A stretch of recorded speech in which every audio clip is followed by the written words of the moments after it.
this is Kali S von Kreatives Leben. And yes, it's time again for monthly art calendar page. And as you can guess, because February is slowly coming to an end, this is my March page. And again, I'm creating a background. I have already gessoed my page, and I'm taking some Jane Davenport tissue paper, or they're more like napkins actually. I'm taking some tissue paper from Victoria's Secret, pink with some leopard pattern. I really love that paper, and then some washi tape that I bought. So it's all very pinky, girly, very loud actually, but I'm going to do something to make it, to soft it down. But let me first finish my background. So I'm taking my nail colors in yellow, green, and in purple, and I'm using my brush to spread it around and make sure that these colors, because this is actually the colors I'm going to use also in the foreground afterwards, really stand out. So I'm putting some more washi paper. I'm gluing down everything with my Liquitex matte gel medium. And now I'm using my homemade stamps, and I'm putting some Liquitex medium magenta on my homemade stamp, and this I'm doing with my finger. And now I'm taking my other stamp and I'm putting some brilliant purple. So these Liquitex colors are really great. They're very um, colorful, they have lots of pigments. I really like them, and I like the pigments they're using.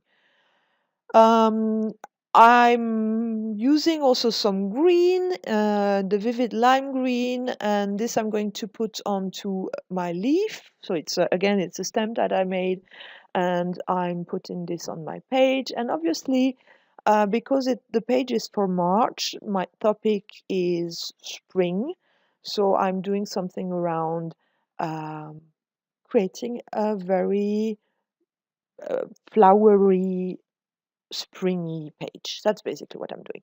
So this is all very loud, and for me, spring is softer. It's soft colors. It's a little bit pastel-y. So what I'm doing is I'm taking from Schminke some aqua primer, and I'm mixing it with clear gesso from Liquitex because I don't want it to be too white. I don't want everything to disappear completely in the background. So that's why I'm mixing them. I'm using about 2/3 of primer and 1/3 of clear gesso. And here I'm drying everything because my Liquitex green color was still a little bit wet, and I was just spreading the paint around rather than um, putting some toning everything down. And now I have too much gesso and primer on my brush, so that's why I'm putting it on the next page. So I have already some gesso on my page for April. So I like now how the background looks like. I like the fact that you can still see um, some of it, the stamps, etc. But as you can see on the right hand side, it's really a background. On the left hand side, it was still too loud. You could still see too much. And my intention is to do some watercolors on top of this background. And I love the effect that color has on top of a very mixed media background. So this is what I'm doing. I am now, before I start creating the painting, I want to create flowers. I'm writing down March in German. So March in German is called März. That's how you would pronounce it. And we have this funny A with 2 dots on top. So we say me, just in case you would be interested. But I don't think you are. But okay. So now I'm taking out my Schminke watercolors. I have quite a few colors in the meantime. I have, I think, already almost 48 colors. And I'm basically doing very simple doodled flowers. So it's not about being realistic, it's really creating these uh, flowery marks. I love these flowers. I've been doing them now for a while lately. Um, yeah, I'm just discovering that I love round shapes. I love um, how they build up. So I'm creating, I think I will be creating around 7 different flowers, and all in purple, pink. So the same colors I used in the background. And I'm distributing over the page, and they're going one in another. And then um, yeah, so I'm creating as many as possible. My idea is really to filling my background or my page with as many flowers as I like. And that's the creating these doodled flowers is really nice because you can have different sizes. You can have little ones like the one on the top left hand side, or very large ones like the one on the right hand side. And you can still see them well, but they are like a background because March, so the name of the month, should remain one of the key things of this page. So now I'm putting some light green between the different flowers that I've created. It's also going to help the letters stand out better using the green, and you can also see the flowers better, so you recognize each of the flowers as individual flowers. And I felt that they were a little bit too white or too much white on this page, so that's why I use some more purple in the flowers, um, to give them some more, yeah, some more, to help them stand out better.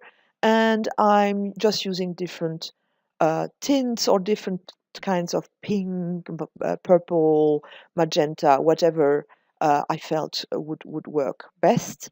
And especially the big flower on the right, I felt had too much white, so I'm still working on it, adding more and more color. And I really like how all of a sudden all these flowers pop up and you can still see the background. You will see this when I do the close up. And yeah, it's starting to look the way I wanted it to look. And so we are almost done. So I will basically do some finishing touches, just adding some more paint. And when I am done, I will leave everything to dry so that I can come back with my pens and my markers. I'm going to use markers. I'm not going to use color pencils or anything. So I could have. So now I would like to add some glitter because I love glitter. But more importantly, I want to add the days of the months. As you might recall, this is a recurring calendar, so it means I can reuse it next year as well because it's not based on dates. It's more kind of memory calendar, so it will recall important dates for me, like anniversaries or birthdays, etc. And funnily enough, in March, I don't have anything except spring. So this is basically what I'm writing down. For the 21, I'm adding spring around it, and now I'm taking my glitter pens, my gel pens, and some white, and I'm going around my flowers so that the petals stand out better, so that you can see them, but also, more importantly, to have some bling on my page because I love my bling. Um, yeah, and basically I will play around with my gel pens. I will also add some white, especially around the letters. You will see me do this. This will help the letters stand out, um, and make them easier to be read. And the white, of course, I think white is always very good in a page. A page always needs white and black, a balance of both. And this one I haven't used much black. Basically, it's just my numbers around the page, But that's it, more or less. And now I'm using the white, as I said, my gel pen, and then you can see that, yeah, you can recognize you see the letters much better. So that's it basically. I hope you enjoyed it. I really enjoyed it. I love now the colors. I love that it's very soft. It's very springy, and I still love that you see the background. I love mixing backgrounds, mixed media backgrounds and watercolors. I hope you do so as well. If you liked it, give me a thumbs up, and if you haven't done it, become a new subscriber. Goodbye and see you next time. Bye.